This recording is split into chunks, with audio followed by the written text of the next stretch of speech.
Every episode of No Offsides podcast is brought to you by Champion Hockey. Be a champion.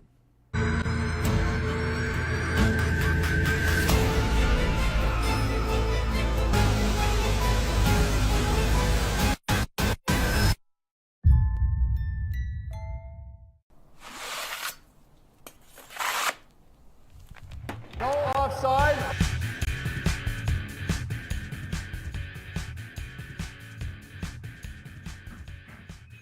Welcome back for our double header this week. This is No Offsides, where we like to talk roller hockey. Sponsored by Champion Hockey. I'm Dan Dean. Yeah, we do love dogs. So I'm Dan Dean, my partner Justin Wood here, and we got a legend in the house right now. We have President of PIHA, CJ Yoder. How you doing, CJ? I'm doing well, except for my dogs. I apologize, and I'm only a legend in my own mind, but we'll take it. I appreciate it. Thank you.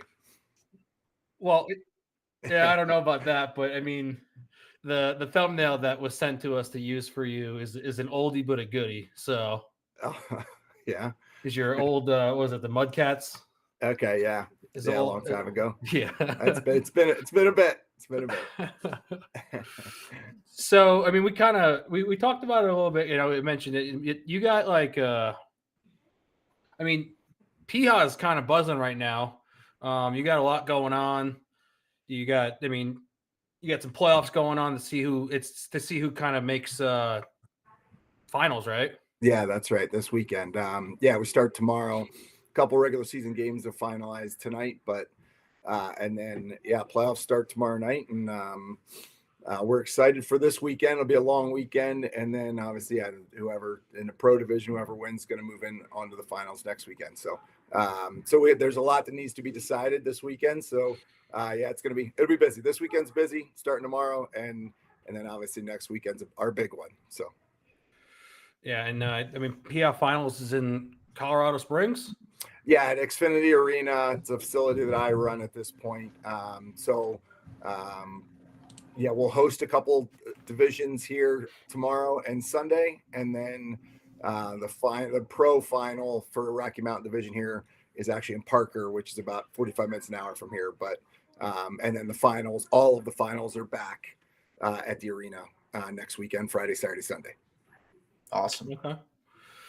Yeah, I mean, so I kind of want to, we'll come back to like matchups and stuff in each division, but I kind of want to talk about like how PIHA was created.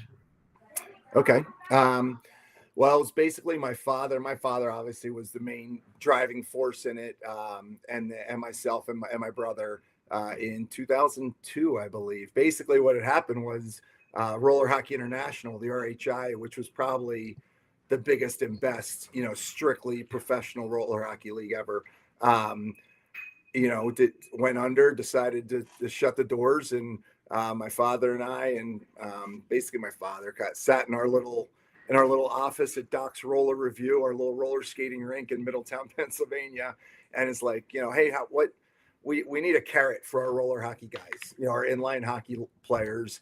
What can we do to try and keep that around? And obviously, we're not even the RHI now, not even close, but been around for a long time. And, in a lot of areas, we try to make it as professional as possible and give those kids something to look up to, something to be like, I want to stay in this sport. And I know I can go to Lindenwood, or I can go to a couple different places at college, and I can play at all the big tournaments, but what else can I do?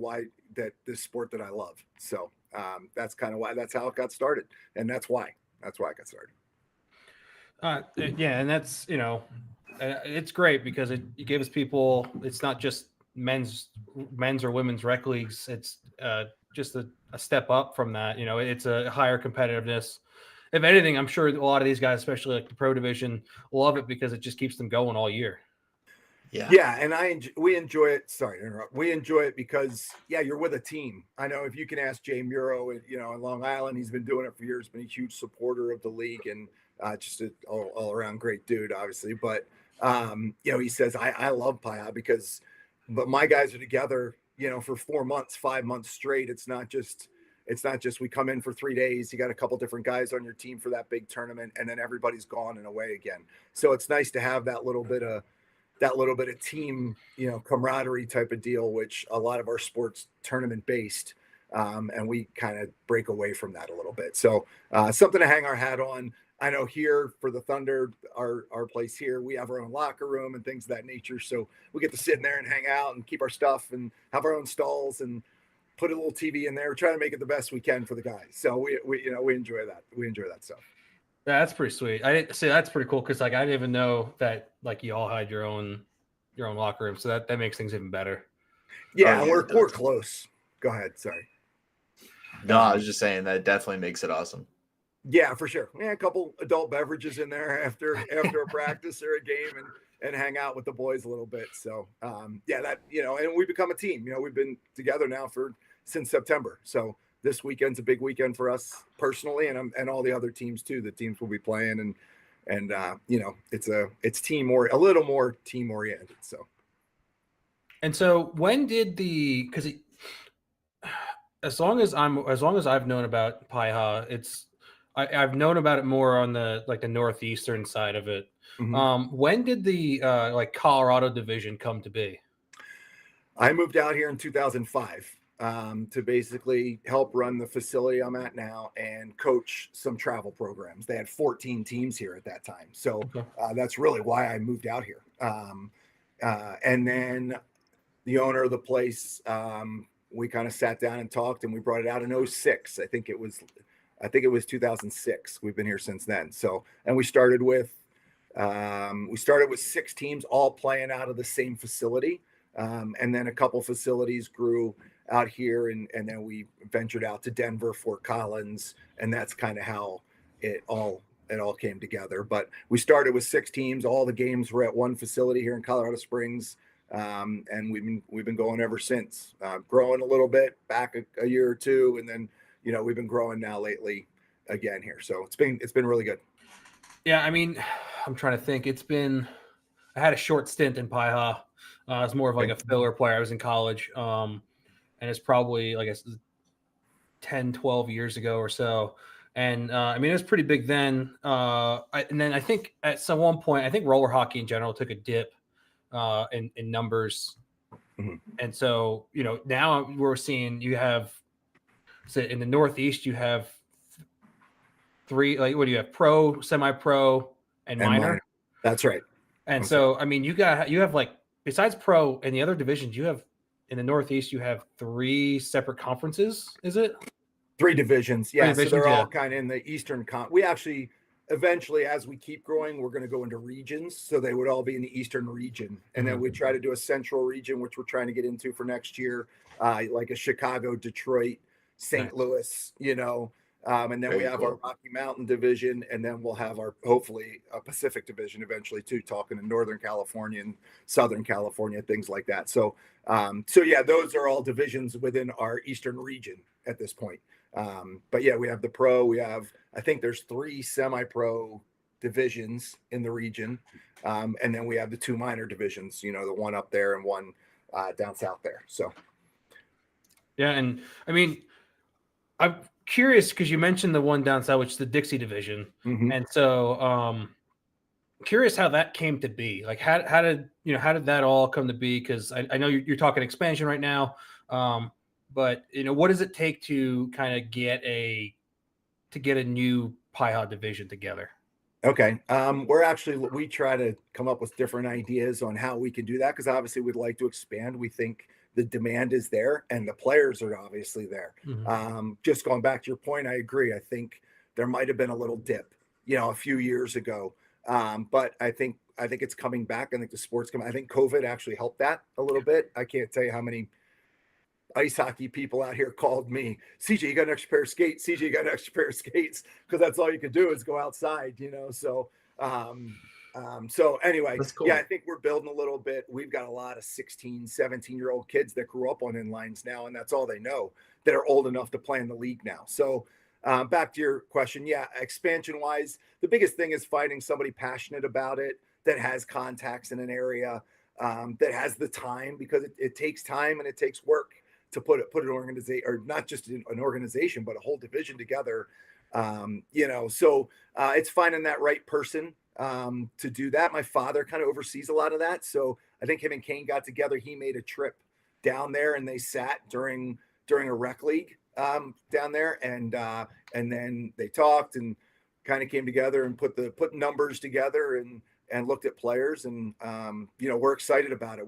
We're really excited about it. I'm excited to see those guys come out and compete at the finals next weekend and get to meet some of the guys. And, as a league, we're excited for the future for sure. And we are looking at expansion, but I think it comes down to finding that right guy that's passionate about it, has the time to do it, and the contacts to do it, because it takes help for sure. But we're always looking. So, anybody's listening is interested, give me a call. We're always looking. So, yeah, that because it's down near Atlanta, and that's just for like Justin and I. That's a little out of our reach for us to head that way. Yeah. So we're, and I've been it would have been you and I talked, or someone. I was in contact with someone at PIHA about maybe like we were talking North Carolina, South Carolina kind of division in a way.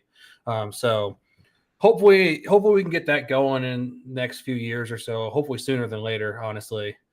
But that would be pretty sweet. We would love it. And I know we had a Rolling Robins team in South Carolina. I think it was South Carolina for a little bit, and they played up east. So they would come up and play they'd play it was Richard Kent. I don't know. Richard Kent and RJ was his son. They brought the team up and they'd come up and play 6 games in a weekend, and then have off for a month and then come up and do it again. And that, that's a good bit of travel to do it, but it's tournament based, per se. We call them a festival or whatever, an expo or whatever. You put a bunch of games together. So the East does that now. So that would be doable, but it would be nice to, even if it's a minor division, like we started at the Dixie division or a semi-pro or whatever it is, just to get things started. We're always looking again. It's got to be the right person, and not just for us, but for everybody involved. We want to make sure it's a good product for everybody. We don't just throw 4 teams together and see if it works. We want to try and do it right if we're going to do it. So, but we're excited. We're excited for the future. Well, and the Dixie division is a little different though, too, right? I mean, it's have you ever experimented with a draft division? That's funny.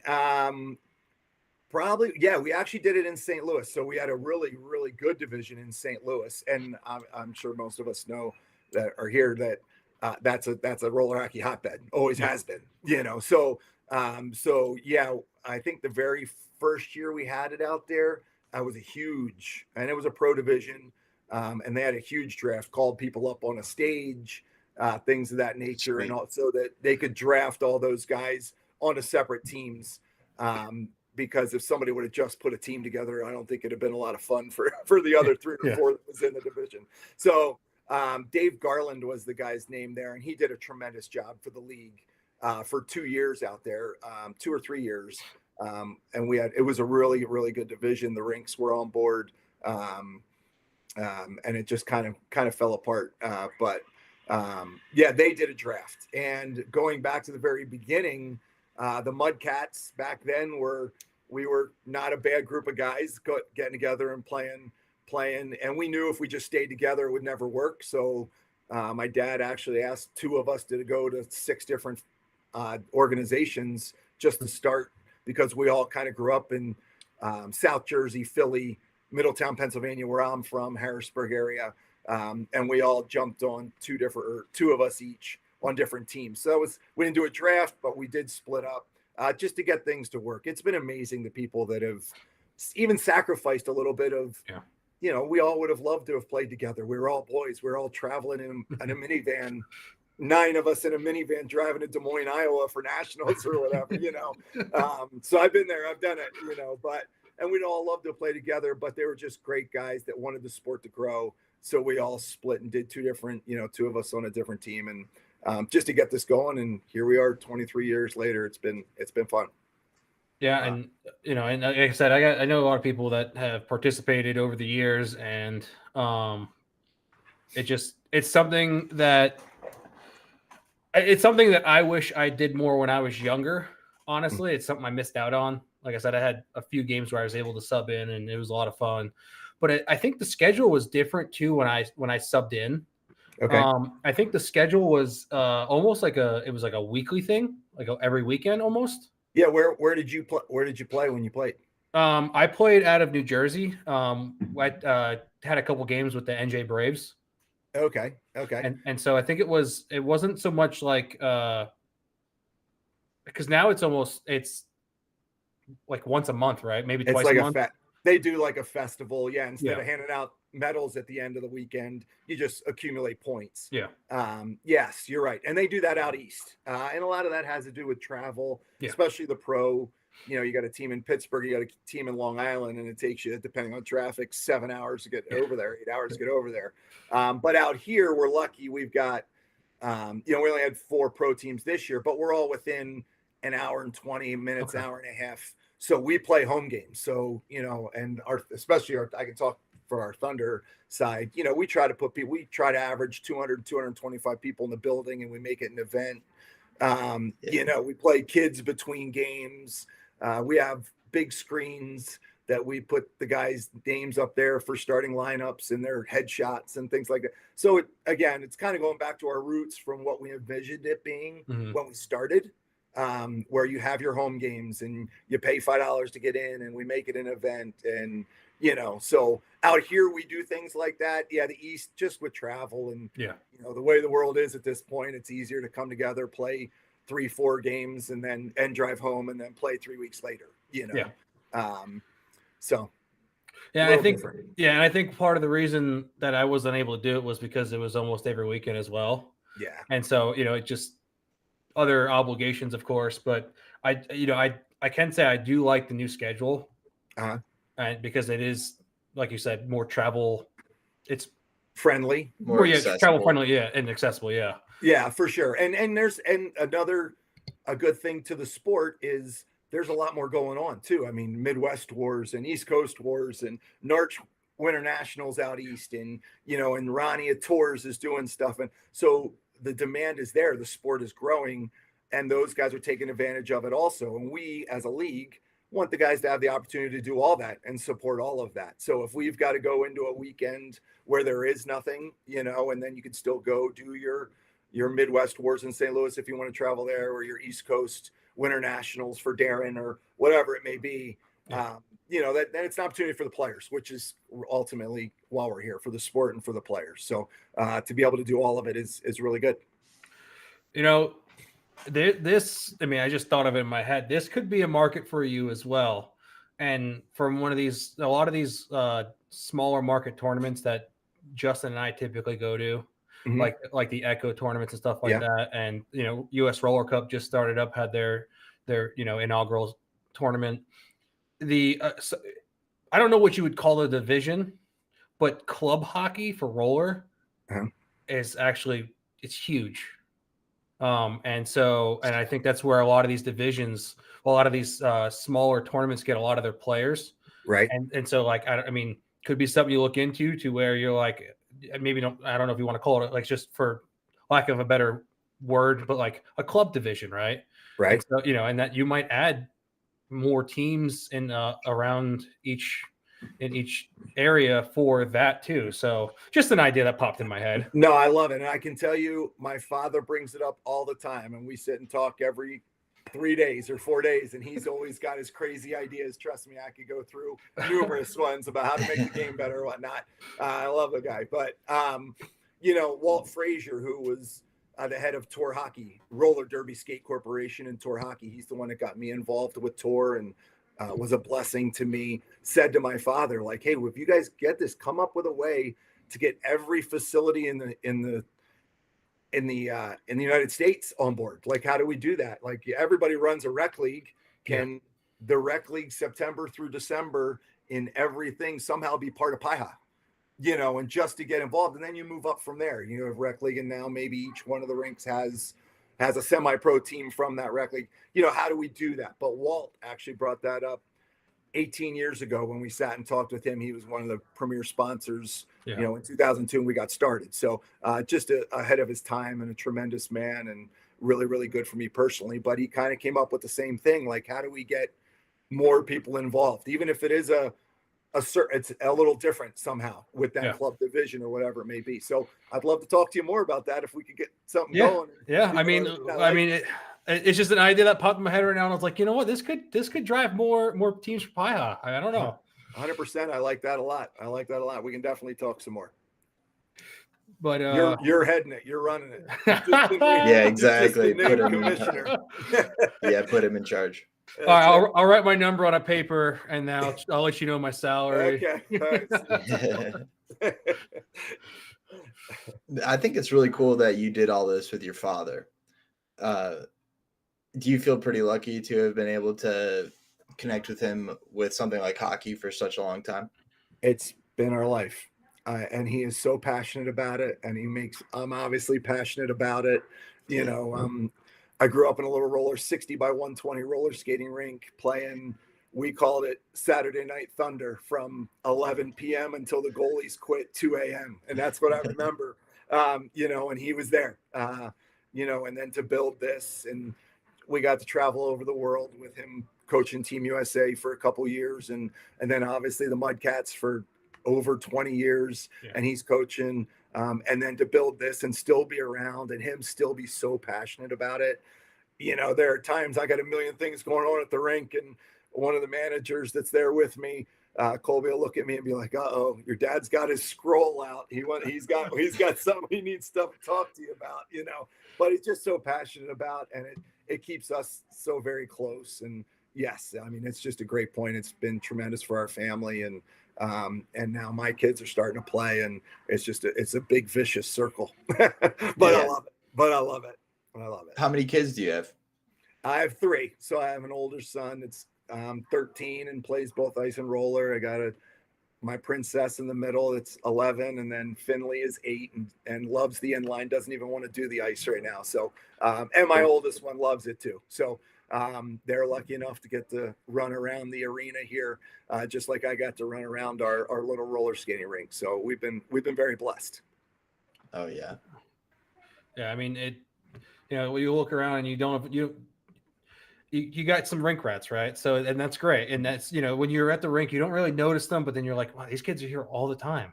Yeah. And then 100%. And they're watching hockey. They're usually have a stick in their hand, running around, either hitting a ball of tape, So it's awesome.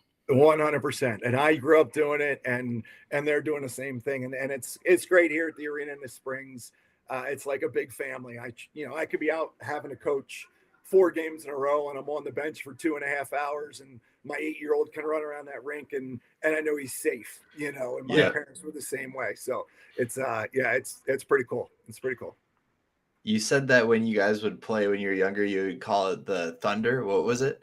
Yeah, we'd call it Saturday Night Lights. So we would play, because we were a roller skating rink. So my father's, and I always thought they were old. I started at 11, 12, 13 years old. He'd let us come. My mom would let us, myself and my brother, tag along with my dad. And we wouldn't start till after the public skating. So we didn't start till 10:30 at night. And we'd play until 1 o'clock in the morning, and I don't know, a couple of the guys probably sneak out to the parking lot between games and have an adult beverage, but I didn't know that at the time. I just I loved being with my father and being with my brother and being able to play roller hockey. I started on quads. Yes, I'm an old gentleman. I started on quads. I started on quads too. So yeah, I didn't want to change. My father got me my first pair of inlines at 12 years old. And I'm like, Dad, I can't stop on these things. I don't want to, thank goodness he made me, but we in a cement concrete building walls, and only 60 by 120 playing from 10:30 at night until 1:30 in the morning, till the goalies quit. And then going home with Dad, I'll never forget it. That's awesome. Heck yeah. We were very lucky. So it looks like, you talked about you play for the, Colorado Springs Thunder, right? Yeah. And so it looks like you have a what is a best of 3 coming up in a semifinal? Yeah. So it's we had 4 teams out here. 4th didn't make it. So 2 versus 3 on Saturday night at our place. We're 2nd seed. And then whoever wins that is a best of 3 on that night. You could play 3 games. Then whoever wins that has to go on Sunday night, 8 o'clock in Parker, because the Demon Dogs, the team that won it last year, our first seed out here. So then we have to go there. Either us or the Blizzard will have to go up there after Saturday night. Very cool. Yeah, I was gonna say because I was gonna say, yeah, I remember the Demon Dogs win last year, and so they're in the 1 seed I'm looking at right now. Yeah. I mean, what makes the Demon Dogs so dangerous? Oh, they're just deep. They got 9, 10 guys that are all very, not that we don't, I'm not saying that we don't or the Blizzard don't, but they've got some high end guys, little younger than we are. I know that's hard to believe, right? With me on the team, but, a little younger than we are and most of them have played at a high level. So they're also very experienced. They're not 18, 19, 20-year-old kids either. They've grown into their own, and they're just so deep. Their goaltending's very good. Kevin Dwyer and John Joy are some of the best in the country, get to travel and play at the big tournaments also. So they're just really deep. They're very good, and everybody skates well, and they play well together. They came together 3 years ago and have been the cream of the crop out here now for those 3 years for sure. Yeah, I'm seeing some Blood and Feathers players on that team. Yeah, Kyle Phelps played with the Mudcats for a little bit, and then with Connex, he's on there. Jake Townsend played Division I ice hockey and doesn't travel quite as much, I think, just with family being here, but is at that level. I mean, he's probably, I think he won playoff MVP last year, and is very, very good. CJ, there's a bunch of them. Yeah, CJ Bateman, all those guys have traveled before and maybe not played at the pro level the entire time, but have been playing platinum or whatever it may be at a Narch and things of that nature. So, and they play well together. They're all up there in Denver and get to play in rec leagues together and things of that nature. So, and then goaltending's huge for them. John, like I said, John Joy and Kevin Dwyer, both very good. So they're solid there also, just up and down. They're really, really good. And even Owen Schaefer on the bench has been around the sport forever. Yeah. Wes's dad, and just a tremendous man. And knows what he's talking about, and they listen to him. So they'll be tough to beat. That's a team to beat for sure. I mean, you're not doing so bad on this with for your team here. Were you looking at tied for third in points on your team? No, we're just old. Too old. Look at him. He's just old.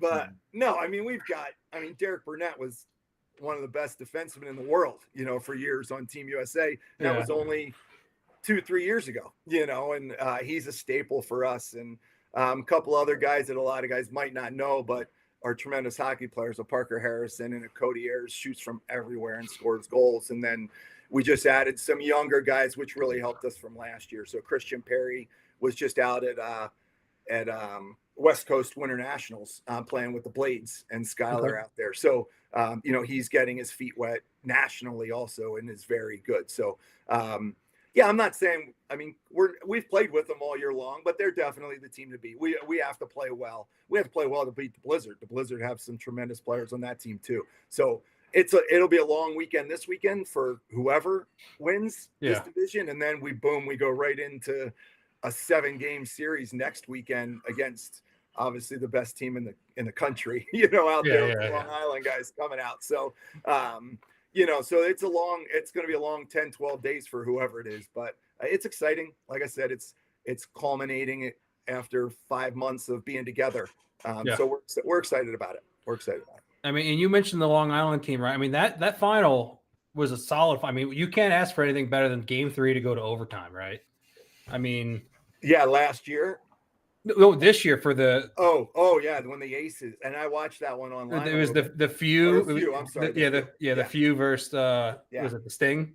Yeah. Anthony American and those guys. Yeah, 100%. And I thought they had them. The few had them. I think in Game 1, they beat them and then lost in overtime in Game 2, and then lost in overtime in Game 3 or whatever. So I was watching that from out here. Yeah, they gave them a run, and this Sting team is as good as it's ever been. You know, so. So obviously the talent's just getting better out there, and it's going to be tough for the Rocky Mountain Division, I think, each and every year. But we'll step up and do the best we can. So yeah, that was a really good series out there out east. So I mean, obviously you're going to have the 2 pro teams come out and play a best of 7 series next weekend for the 2 winners. How does it work for the other divisions? So basically the semi-pro and the minor, they'll play a little like round robin. It's more of a tournament type deal. And then ends on a Sunday in a 3-game series. So the minors, I think, will have four divisions out here, 4 teams out here. They'll play everybody once, then they'll do like a semis on Saturday afternoon or Saturday night, and then the top 2 teams go to a 3-game series on Sunday. And then a semi-pro, same thing. I think we have 8. Geez, I don't even know. I think we have 8 coming out, 8 total coming out, Right. And they'll play a round robin, and then again semis, or quarters and semis on Saturday, and then a 3-game series on Sunday. We do like that it's a little bit of a series, Absolutely. especially for the finals. I love our 7-game, our pro. That Friday night you come and you play 1 and 2, Saturday you play 3 and 4. You see what happens on Sunday. So it's like a second season for us. Where it's an event. So it makes it worth it. Yeah, we're excited about it. Yeah, it makes it worth it, especially for pro. You have much less teams, right? We got to make it worth it for the 2 top teams to come out and play each other. Best of 7 series is going to be fantastic. Yeah, for sure. And it's prime time. And the arena the Xfinity Arena here in Colorado Springs is beautiful. We have a bar upstairs, 250 stadium seats with cup holders. We have a suite upstairs that we can take care of some of our sponsors, that they get to sit up there and watch from down there. And the pro guys will have their own locker rooms that are tuned at 2 ends. They'll use the Thunder locker room. If we're not in it, one of them will. The league tries to do a good job. We do hang our hat on our finals. We try to do a good job of taking care of the guys, and not just the pros, but the semi-pros, to also, try to feed them every now and then and let them come back and watch the games, and have some beers upstairs and things of that nature. So, we try to make it an event, take care of the guys a little bit. I think Jay Miro's been out here, I don't know, like 15 years in a row or something. I have no idea, but he's been out here a lot, and he always talks it up, and we appreciated it. We do that. We try to make it a good event for those guys, like I said. Now, I guess the real question is are your games this weekend for pro going to be live streamed anywhere? I think Joe Oreo was going to try and get on here. Yeah, I think he is coming down tomorrow night to do our games at our place. I think we're just trying to do Facebook Live for this weekend on the PIHA website. I'll have to ask him, but I can get you that information. And then he's also going to go to Parker on Sunday and do those also. So yeah, you will be able to see that. We'll make sure we get that out there and get it on the website. That'd be awesome. Yeah, and then definitely get that and we'll share it out. Yeah, we could. That'd be awesome. Thank you. Yep. And then, I'm assuming, obviously, I would, if you're going to do the mountain division, I would assume that something similar would happen next weekend with the finals. Yeah. So basically, all of the pro 1 through 7, or however long it goes, is going to be done by Roller Planet. It's basically it's a broadcasting company that we have. My boss out here that owns the arena also owns that. So if you do Roller Planet on YouTube, it's going to be on YouTube for free. All the pro games 1 through 7, and then also all day Sunday. So all the minor and semi-pro best of 3s on Sunday will all be on Roller Planet. And all weekend long, we will be filming on, again, Facebook Live on the PIHA website. So you get to watch all the round robin or whatever you want. But all the pro games and all day on Sunday is on Roller Planet on YouTube. Love it. Heck yeah. That's awesome. Yeah, they do a really good job. They do a really good job. I think everybody liked it last year. So it should be fun. Now, Cool. Yeah, I'm going to kind of go through here because, now that you're on, right? And my brother plays for the Trash Pandas. Okay. And so I've been kind of, because I know a bunch of, I play with some of my brother plays with them. So, just to get underneath my brother, well, my brother really doesn't care, but they usually reach out to us every time I make a comment on them, and I just call them sandbaggers. I love it. Okay. And so, but I'm interested to see, because they tore it up, right? And so you have them going up against some other really good teams in that minor division. And I'm interested because I've played against a lot of the guys that are down in the Dixie division, so I want to see how they compare to the Northeast.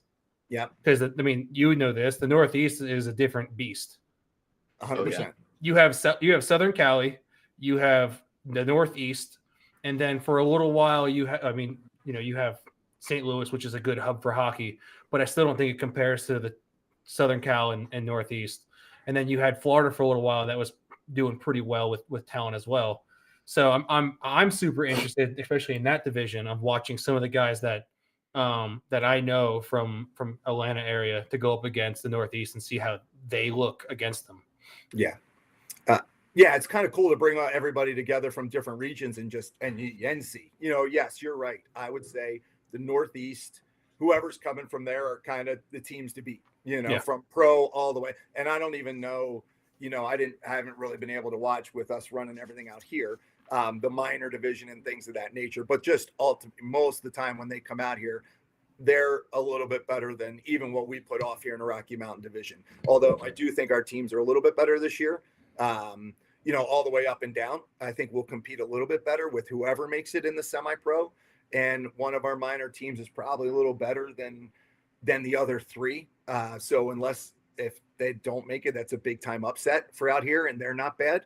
But I do think the Northeast is probably, like I said, at all levels will be the teams to beat, and it'll just be cool. And it'll be cool for the Dixie division also, like you said, to see where they're at, and then how do we build, how do we get better, and maybe they surprise you and be like, well, maybe we could play semi-pro next year. Who knows? I don't know. Who knows? But yeah, I mean, I think that's their plan too, though, is to play, like, for the Trash Pandas to go and play, move up a division. They want to move up. Yeah. Good. I mean, and it makes sense. I mean, you have some of these teams that come in that they don't know where they stand, so it does make sense.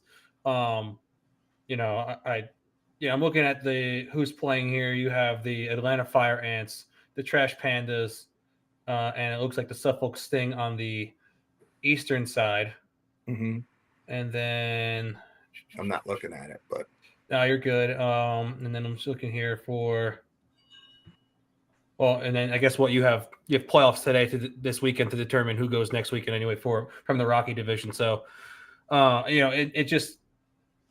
it's going to be interesting because there are some very strong teams. I mean, whenever you have the Suffolk Sting name on something, right, you're like, that's usually a team to beat. For sure, 100%. And I mean, there was probably a couple, and we're trying to be better about that out east, where that's semi-pro. If you're good enough to play pro, and as a league, we're looking at this. How do we get more teams to play pro and not be afraid of playing the Sting? I mean, I went out there 3 years ago, I think, and I jumped on with one of our semi-pro teams because we're hurting for guys, and I'm not that big of a difference at all. So I jumped out there and we got shellacked by like a Gladiators, a Marple Gladiators team. And I'm like, that team could have beat 3 of our 4 pro teams out in the Rocky Mountain division. Maybe not our top team, but so that it's just deeper. There's just more guys playing. Like you said, it's a hotbed. You go Long Island, all in the Northeast there. There's just people that are passionate about it, and they love it, and they compete, and so anytime they come out to the finals, they're normally are the guys to beat for sure at all levels. Yeah, and I mean, you have the Suffolk Sting just littered through all these divisions too. I mean, even in the semi-pro division, right? Yeah. And even the Deuces are no team to walk over, and then you also have the Marple Gladiators, the Elite Goofers, which is a very strong team as well. So besides pro, I'm looking at the semi-pro division, and I'm like, Sunday in nationals. That's in that playoffs. That's one of the divisions to watch right there. That best of 3 a lot of times is, especially at the end of the weekend, that the pro guys are beating up on the same team all week long, and obviously it's the pro, so people want to watch it. But that semi-pro, they ratchet it up on Sunday for sure when they get there, and I think the last 2 years, it's been the Eastern teams just meet each other again, so they've already seen each other once or twice at least out east, and there's a little bit of relationship there, history there. So those are always on a Sunday. Those are always fun to watch. That 3-game series, especially in that division. Yeah, that's semi-pro. Are you seeing a lot of movement upward from lower divisions up? Like guys moving up for the Trash Pandas, for example. Yeah, and some of them, especially out east, because there are so many, they'll change their name or whatnot, but it is a different, it's the same core group of guys. And a lot of times, you get them on a minor team and you got 5-6 guys and you're like, these guys are playing minor. They should be playing semi-pro. But then you got another 5-6 guys in that team that are minor division guys, and they just keep them in a loop. They're buddies or whatever it may be, or they play in a rec league team together, and then the next year, those 5 or 6 core guys, like, you know what, we really want to compete this year. So they'll go and pick another 2 or 3 guys, and now they're playing semi-pro, cool. And then, and that's happened we have our staples in the pro division, but that's happened in the pro division also, where you're only 2-3 guys away from being able to compete with the Sting, who's won it 5 of the last 6 years or 6 of the last 7 years or whatever it is. You might not beat them every time. And in a 7-game series, it may be difficult to beat them, but to beat them in a 3-game series in a semifinal out there or whatever, that could be done, So there's a lot of teams that are maybe only 2-3 guys away and they can move right up into that next level. So we're really as a league, trying to figure out, how do we do that? How do we get them to move up? And instead only having 5-6 teams out there and only 4 teams here, maybe we get to 6 or 8 out there and 5 or 6 here, to take that next step. So we're always looking at, how do we get better? Obviously that's what we look at first. How do we get better, and how do we make it better for our players and our organization, our owners? So. Yeah. I dread anyone who's got to go up against like Max Halverson anyway. So I hear you, man. I hear you. So I hear you. But that team is, you look at, Max Halverson, PJ DiMartino, Mula, Pascali. That team is just that team's littered with talent. KJ. Yeah. All of them. Yeah. All of them. I know. And then you got Keith Johnson and Brandy in goal. Like, come on. Doesn't exactly take a notch down, does it? No, not at all. You got to come ready to play. Yeah, you do. But you know what? Those are all good roller hockey. I'm sure they all played ice hockey at one point, but I consider them roller hockey people. They love the game. They'll travel wherever they need to. If some money comes out of their pocket, doesn't matter. They just love the game and want to go do it, and Jay Muro's the same way. So as a league, was it okay that Demon Dogs won last year? Yeah. Did the Sting only come out with 5, 6, 7 guys, I think, and they were gassed by game 6 and 7? They didn't have a couple of those guys last year. I think Joey was playing overseas, so he wasn't here. So it was okay as a league for the Demon Dogs to win, and they deserved it. It was an amazing series, but you can see that Coach Muro stacked up again this year, and he'd like a Founders Cup back, that's for sure. Yeah. Like I said, that few team put up a fight, and so if you're able to grind them down in the first couple games, and who knows what'll happen, right? So. Yes, a goalie gets hot. Our games are only little 12-minute. I say little, there's stop clock. There's still a 40-minute time slot or 45-minute time slot, but a little shorter. And we did that for a reason years ago, because you want to keep games close, right? Yeah. A goalie could get hot, and even if your team's not quite as good as the Sting, your goalie gets hot, and maybe you could sneak one out, and then you're in a 3rd game, and anything can happen, or a 7th game or whatever, and anything can happen. So, and the stop clock really, the goalie can't just cover it and waste time either. So every second counts. That's right.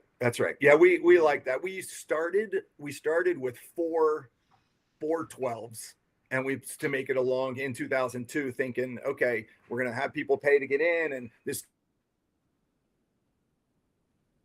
Dun dun dun. Yeah, we'll wait for it. He'll come back. I think he'll come back. Yeah. I'll run a read real quick. Actually, I want to ask you a question, Dan, while we're waiting for him. Something I want to ask him about is the different rinks out there in his division. Yeah, I want to know what they're all rocking on. It's a funny screen to stop on. He's lost for words. Here, hold on. I'm going to run this ad real quick. Sounds good. Every episode of No Offsides podcast is brought to you by Champion Hockey. Be a champion.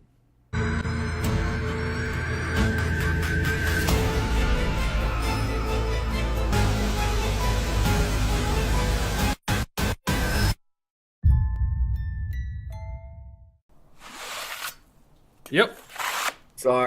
I'm sorry. No, you're good. No worries. No offside. Yeah, I was just talking about length of games. I think, we shortened them down a little bit and made them mini games just to keep the competitiveness there, to compete there and keep games in it. So, but yeah, you're right. You got to play every second. So, Justin, while he was gone, you had a question you wanted to ask him. Yeah, I was wondering, what are the rinks like in your guys' division? Who do you think has the best home rink? Oh, we do by far. Yeah. I mean, and you know what? The guys here would probably tell you the same thing. I mean, like I said, did I lose you again? No, you're good, right? Oh, yep. It's the live experience. Yeah, it happens.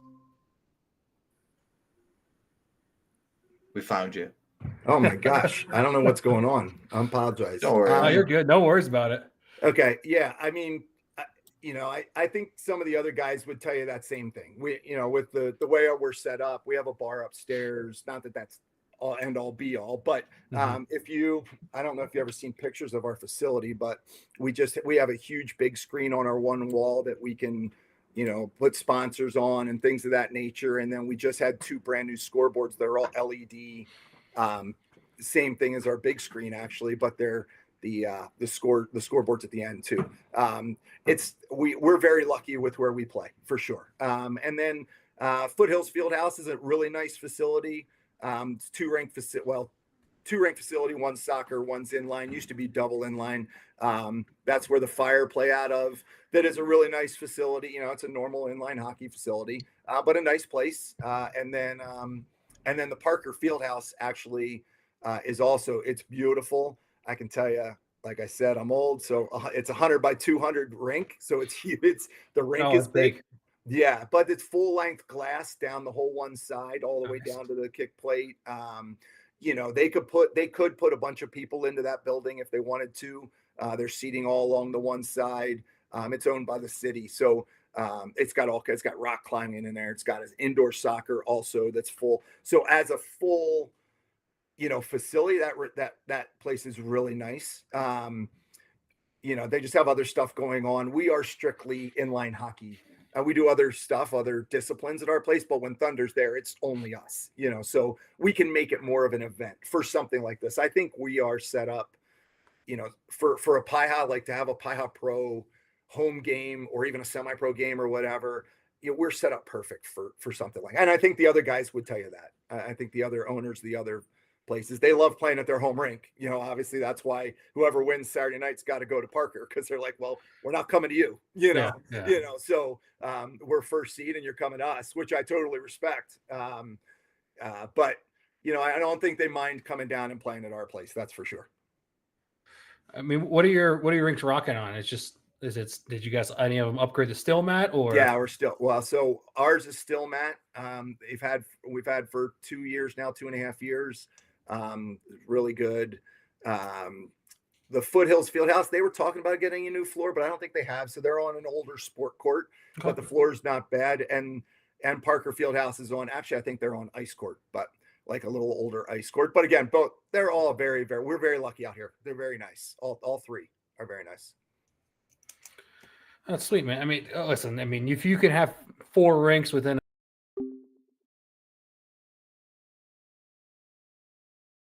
that's awesome.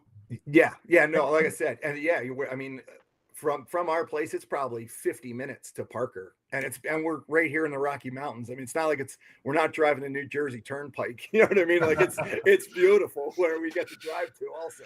So we are very lucky here, and I like the way we do things where we have set game. You go and you play your game, and it's an hour-and-a-half time slot, and then you drive home. You have legit away games, or you have legit home games, and I enjoy that, and we enjoy that out here.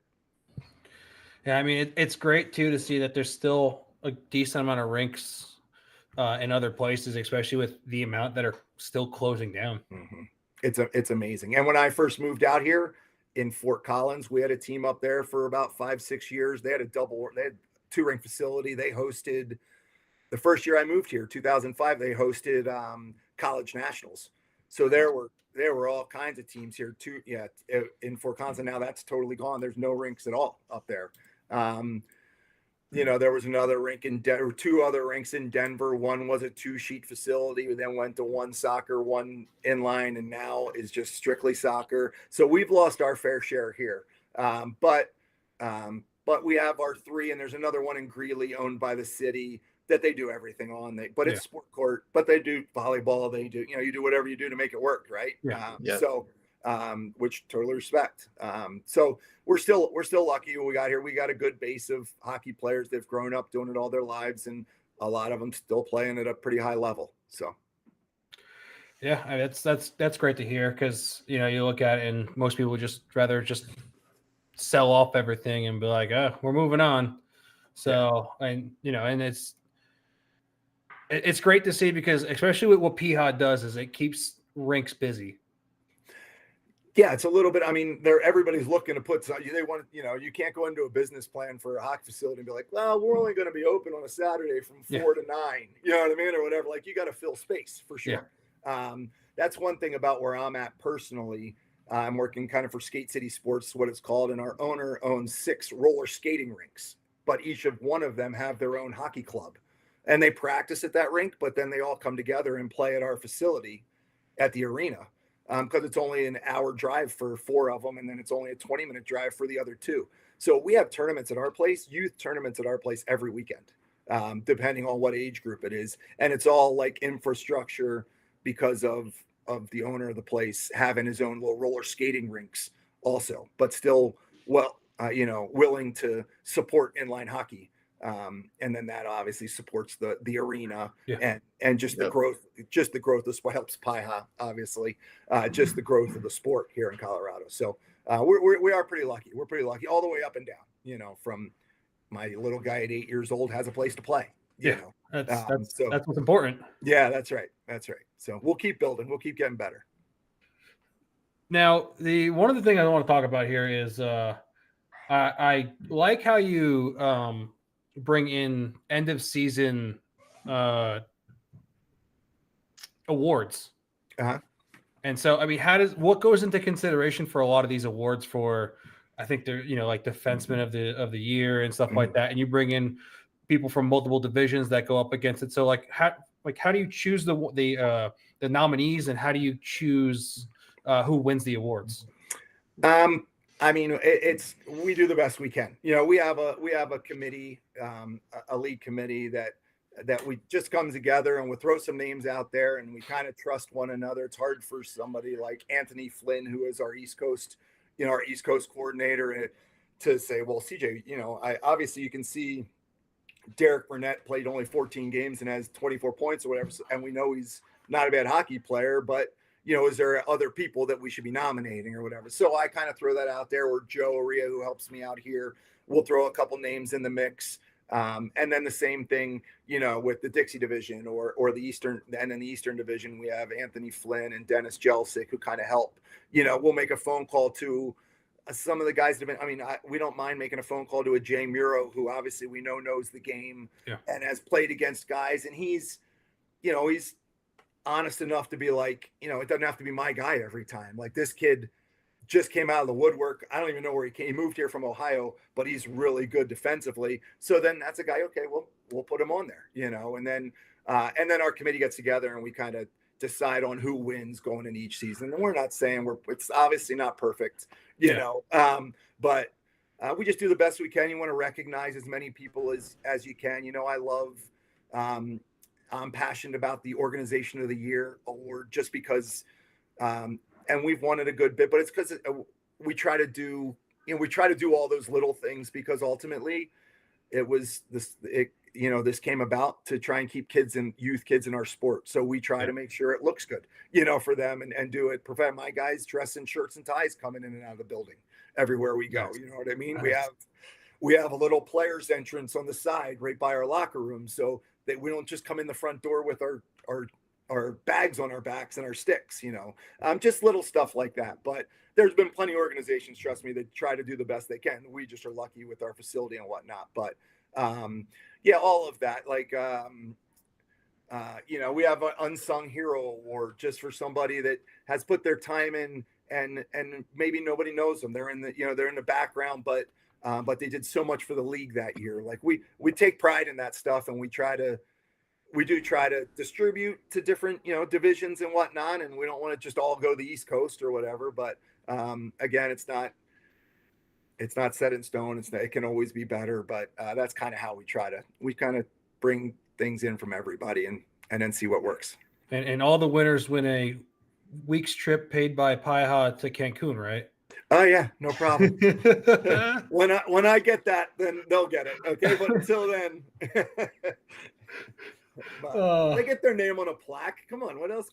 I mean, listen, that's great though. I mean, I love it. I love recognizing, because you can go there, you can play, and then you can do your thing, and just to be recognized, I think even as a nominee is awesome, and that's why that's why I wanted to bring it up, because it's just something that I feel like even tournaments themselves can do more of, is stuff like that. And sometimes it depends on the year. It's like, top scorer, best goalie, MVP, right? And so just stuff like that just goes a long way, because you're recognizing people for participating. 100%. And it doesn't need to be the top end guys all the time. No. You know what I mean? Like, it can be some kid from Ohio that came out of the war, and Jamie was like, that is a really good kid. He does things the right way. Doesn't go in a penalty box all the time. Blocks shots like nobody's business. So you wouldn't really look at the stats and know who the guy is. But Jay Miro understands. I say Jay just because we're good friends. Yeah. Dennis Jelson, whoever, Anthony Merrigan, like, this is a good kid, and he does it the right way, and he loves it, and he's passionate about the league. And so, yeah, we want to try to recognize those people. So I appreciate that. I had one of our minor guys played last year, and they're getting beat up. They're not very good. But he loves the game. He's at every practice that we run. And he sent me a text message, like, you know what I mean? Just thanking me. And it's special. That was personal, obviously. But yeah, I'm like, it wasn't just me, Jamie. I didn't do it, but it's pretty cool. It's pretty cool. And so when you guys are, no, go ahead, Justin, go. I was going to say, is that how you guys are running practices? You get the semi-pro and the minor team together? Well, we actually have a pro, 2 semi-pro, and 2 minor, all under our Thunder organization. So our 2 minor teams practice together, and then our pro and 2 semi-pro practice together. And there's, obviously, you guys know, there's always guys missing, and I'm a big believer in, it's hard to run a practice with 8-9 guys. Like, I want to have 15-20 guys out there, and let's go up and down the rink. We're there for an hour. Let's get a good skate in. You know what I mean? Yeah. So that's how we do it. We normally do them on Friday nights. And we get a good crowd, and our 2 semi-pro teams are better than they've ever been. So it really pushes our pro more this year. And that's helped us a ton as a pro team, that we have those guys that are pushing us. And we've had numerous guys be called up out of the semi-pro into the pro with a couple guys missing or whatever. And we have that ability to do that because our talent it's just better this year for us personally. And I think as a division, us also. So, but yeah, we have our 2 minors practice, and then our 2 semi-pro and pro practice together. Do you ever have the minor team play against the semi team just to kind of give them a taste of what the next level is? So what we do, we actually, every now and then, instead of running, we're all adults, right? And we all love the game, and we want to get better, but it's okay sometimes just to have a good time too. That's really why we're here. So like every 3rd week, instead of running a practice, we call it a PDL, a PIHA Developmental League. And it's just basically a big scrimmage. We play little games to 3, but we keep track of plus minus.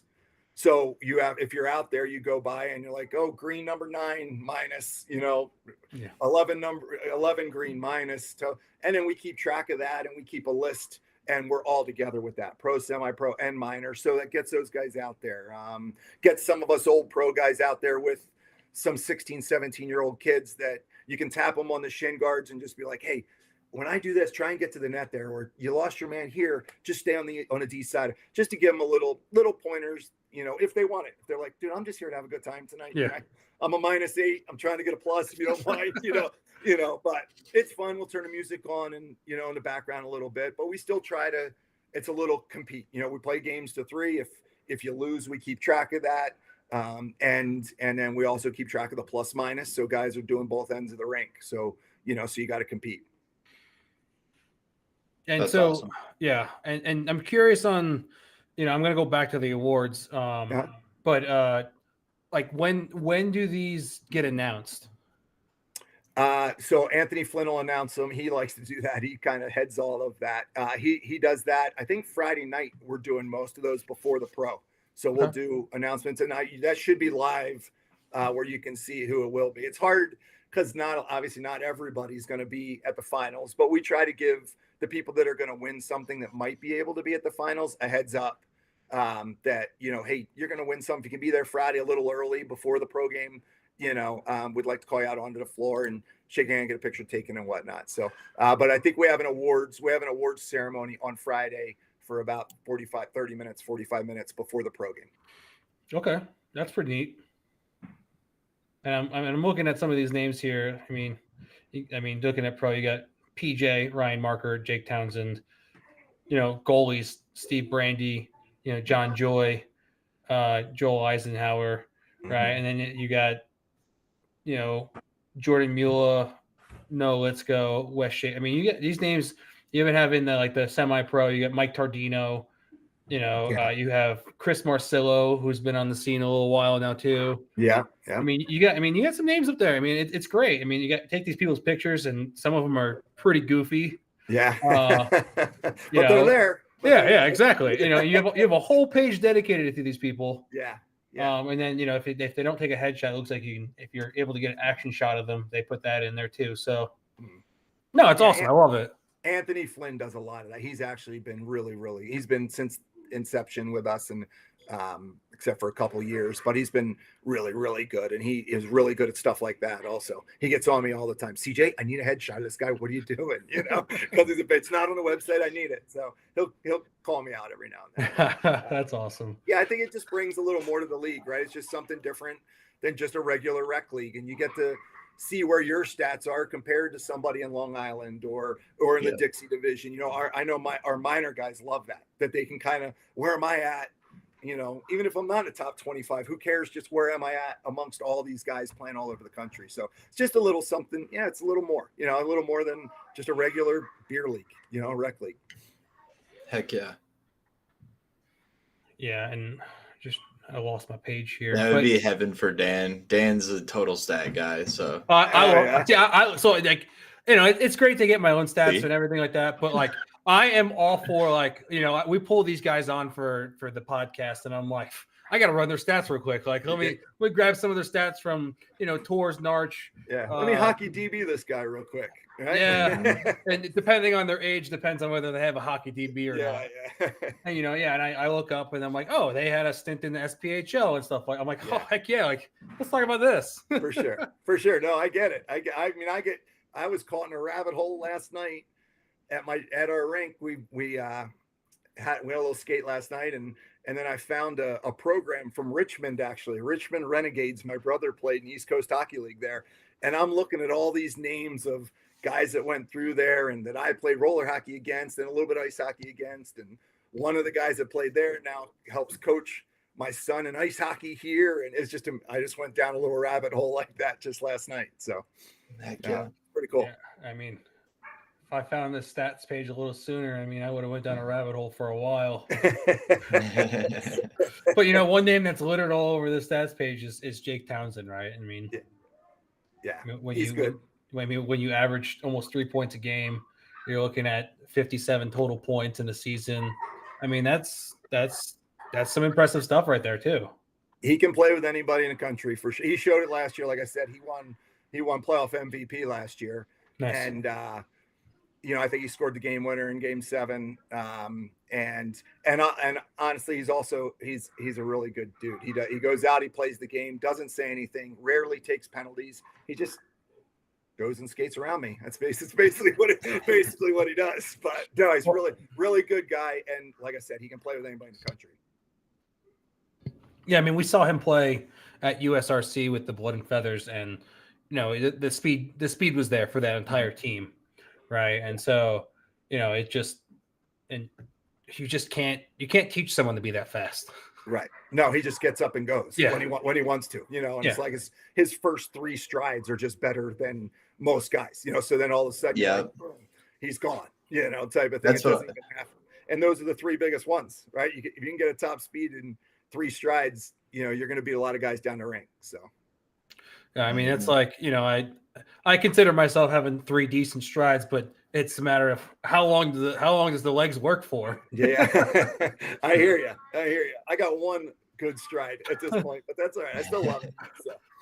So.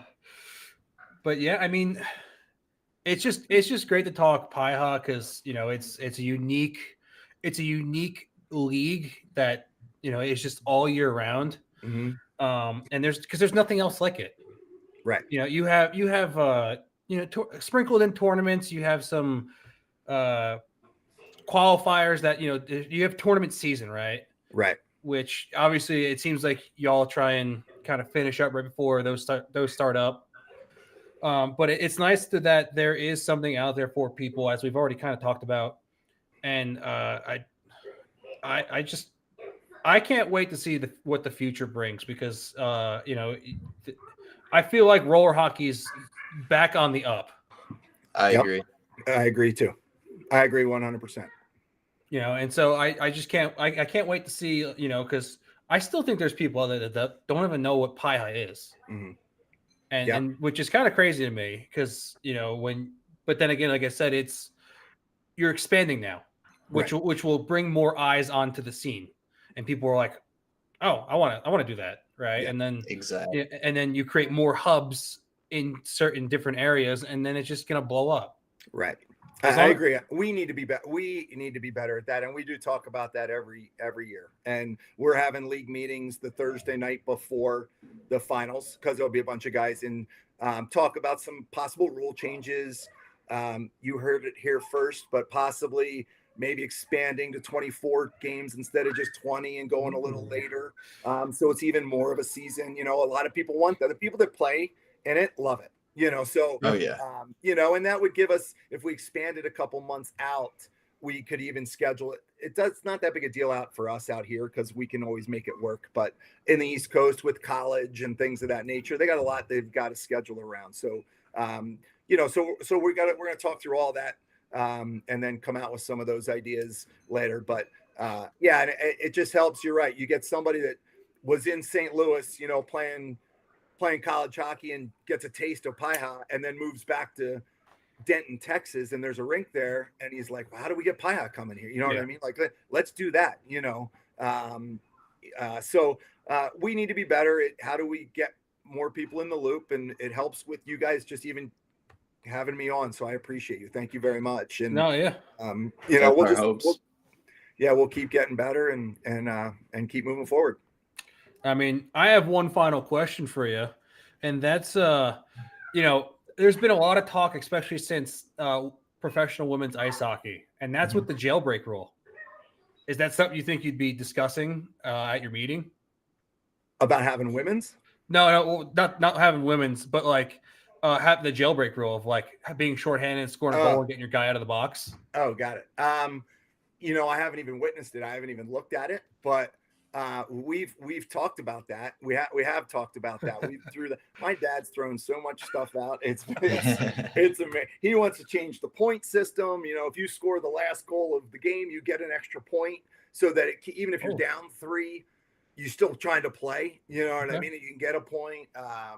He's come up with. I mean, he's got a whole system. But I did hear about that, and I do. And we have talked about it. There was another point system that they're doing in Europe that we kind of looked at.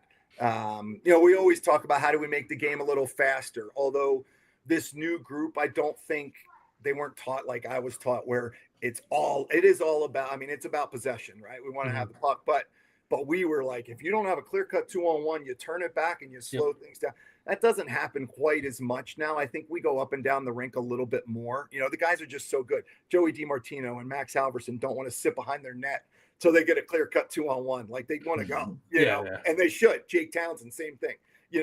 They should want to go, but we talked about like an over and back rule, and we talk, it always comes up about a shot clock. I'm not a big fan of that. Neither is my father, but shorten the zones up a little bit, that, there's a little more contact. You're running into each other a little bit more because, kind of like ice hockey, you're inside the blue line, and obviously there's 10 guys inside the blue line. You're going to run into each other a little bit more. Maybe, So we've talked about a lot of that, but I do like that. I do like that rule, and it's just been brought up. So maybe something I'll bring it up, Dan. I appreciate it. Yeah, no problem. I mean, it's just, things that have just kind of been more in the spotlight lately for just hockey in general is like, I mean, now I'm just spitballing here, but like more like, what's your thought about potentially banning the Michigan? Well, if it was up to me, I'd be okay with it. I want to whack somebody every time they try to do it. But well, you're old. I mean, not talking about, but like you're kind of an old school player, right? Yeah. So, I mean, I'm kind of in that in between where I'm like, if you try and pull a Michigan on my team, on my goalie, I'm probably laying you out. 100%. I'm three-handing you in the chest. Yeah, you know what I mean? Well, for sure. Yeah, and I'm old. I'll give it to you. I am for sure. So. I mean, we haven't talked about that. I guess if other leagues are going to start to do it, but is it unsafe? No. Is it, does it bring something for the fans? Do they love it? Yeah. So we need to look at that too. If fans love it, then why get rid of it? If it's unsafe, then you probably have to talk about it. And it's probably unsafe for the guy doing it. You know what I mean? But it's not. Because somebody is going to go after him. Or I know our goalie talks about it all the time. If somebody tried this on me, might bring my stick. I'm like, all right, Keith, calm down. But we that hasn't been discussed now, and the fans like it. So I've got to turn the page a little bit and be like, you know what, maybe it's good for the game. And that's why we're here for the kids. We're here for the players, but we're here to make the game better too and more fun. So that's why my father enjoys that it is our league, and we can kind of change some rules up or try some rules if we want to, like this point system. We might put some new point system, even if it's just for the minor division, just to try it and see, kind of like the American Hockey League or the East Coast Hockey League tries something and they move it up. So, we think our overtime is great, where we go 3-on-3 for 4 minutes and then 2-on-2 for 3 minutes. And it goes down from there. We used to have 1-on-1 for 2 minutes. Then after that, like Jake Townsend versus, PJ DiMartino or whatever would be kind of cool to watch. Wow. Yeah. But kind of worked out that whoever won the faceoff went behind their own net and stood there for a minute and a half. And then, they didn't go up and down the rink like we thought they might. So we don't do, now we go right to a sudden death shootout. But we like our overtime where we go 3-on-3, and like to my dad, he's like, NHL stole it from us. We've been doing that for 15 years. And now all of a sudden they're playing 3-on-3 in overtime. I'm sure they have no idea who CJ and Tyler Yoder are. You know what I mean? But we have. I think they do. We've been doing it for 20 years. I mean, we started with that rule, so as our overtime, and then down to 2-on-2. Which is still pretty fun to watch. And it's funny how you kind of watch, and it's fun to watch the NHL when they come outside the blue line, just because it is all about possession and 3-on-3. And it's fun to watch some strictly forward that has never played defense in his life in ice hockey try to cover a man 1-on-1. He's like, what am I doing here? I can't do that. And they're the best in the world, so that's kind of cool too. But you have any more ideas, my father would be all over it, and we could talk about it. But that one, jailbreak rule, for sure could be addressed. Yeah, I mean, it's definitely neat, and especially you talked about just kind of like the NHL, right? And you're kind of seeing roller hockey bleed into the NHL a lot. Just the possession game, and it doesn't happen all the time, but it's the dump and chase is, I think, is probably, I don't think it will ever go away in ice hockey because you want to bang bodies, but I think at the same time there's times now where I'm so in the roller hockey, I'm like the dump and change is, I think that will be eliminated eventually from the NHL, because it's like, why would I dump it and get rid of the possession? Right. When the first guy off the bench, I could just throw it to him and he could take it back. That's right. 100%. And I'll tell you, I help coach a little AAA ice hockey here. And, there's a time and play. I don't call it dump and change. We chip it and put it to an area to win a race. So, you don't want to give a puck up at the blue line. So you chip it around them, but now you get your guy to win a race to that puck. We're not just dumping it and going to hit somebody, I agree 100%. It is, the game's changing, and USA Hockey's doing the best they can with some of their rule changes, or what they think is to try and keep the puck in people's sticks, like automatic icing. So instead of, even on a PK, so instead of doing this, you're trying to make a play instead of just icing the puck. I understand what they're trying to do, but it's about developing players making the game more fun. It's more fun to try and make a play than it is to chip a puck into the corner and go have to hit somebody, So I agree. I think it is heading a little bit more. And the players are just so good also. Yeah, so that's true. to have the puck on their stick, it's probably okay to do that. Yeah, well, and the fact that the fourth line's been phased out, it's kind of more of a skillful kind of bang the bodies kind of thing, but you can still rely on your fourth line to start a game now. Yeah, right. Yeah, for sure. 100%. Like they're there if needed, but no, 100%. I mean, Justin, I'm not sure. Do you have a rapid fire for CJ or? I got a couple quick questions. Don't think about them too much, okay? Okay, go ahead. I don't like the pressure. This one's a very personal one. You play up at one of the highest elevations in the country all the time. When you go down and play at sea level, do you feel like a Superman a little bit? No, too old to feel that way at this point. But I can tell you when I was doing Team USA and the tryouts were here, I knew on Friday, I'm like, I got to play really well Friday because everybody's going to be hurting that night. And then maybe they don't even look at me. Well, CJ's on. He's still okay. And they didn't have to worry about me Saturday, Sunday when everybody else could still breathe. Very cool. How would you describe the physicality in the pro PIHA? They definitely let us rub out a little bit more, which I like. It's different than like a regular rec league. It's probably the same as like a Narch or a Tours, where anything along the wall, unless you absolutely run somebody or not even trying for the puck, they're going to let it go. And we kind of play the same way. Yeah. Very good. What do you think the most important personality trait for a hockey player is? Personality trait. I'm a big attitude and effort guy. And body language. That's being a good teammate. That all kind of rolls together. If your attitude's good, normally your body language is good, and you're a good teammate. So I'm a big positive. I'm going over a bunch here. Sorry. I'm a big positive guy, and I'm a huge, huge body language, attitude, and effort. I love that. What do you think roller as a whole, the whole community needs to do to continue this upward progress we're seeing? First thing would be support each other, like whether that's scheduling, whether that's all coming together under one umbrella, RHA or whatever, but the major thing would be support each other. We're too small to be fighting against each other for certain players or whatever it may be. So let's just support each other, keep building, be there for the players, and we'll keep building. Heck yeah. That's all I got for you, man. I think that's a great place to end. You forgot your final question. Okay. Last question. Yeah. It's hard. Oh, shoot. Did you have fun? I did. Cool, Thank man. You. I say that to my kid every time we get in the car after playing. I love it. Heck yeah. Man, we appreciate you being here. It's been awesome.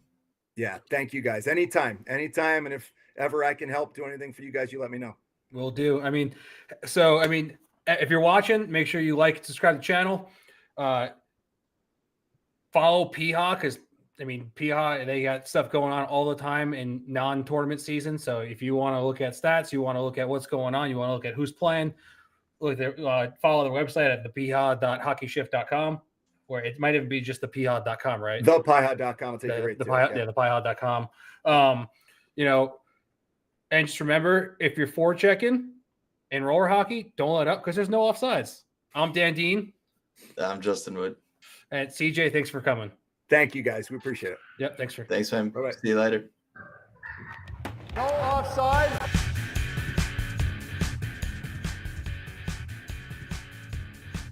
Every episode of No Offsides podcast is brought to you by Champion Hockey. Be a champion.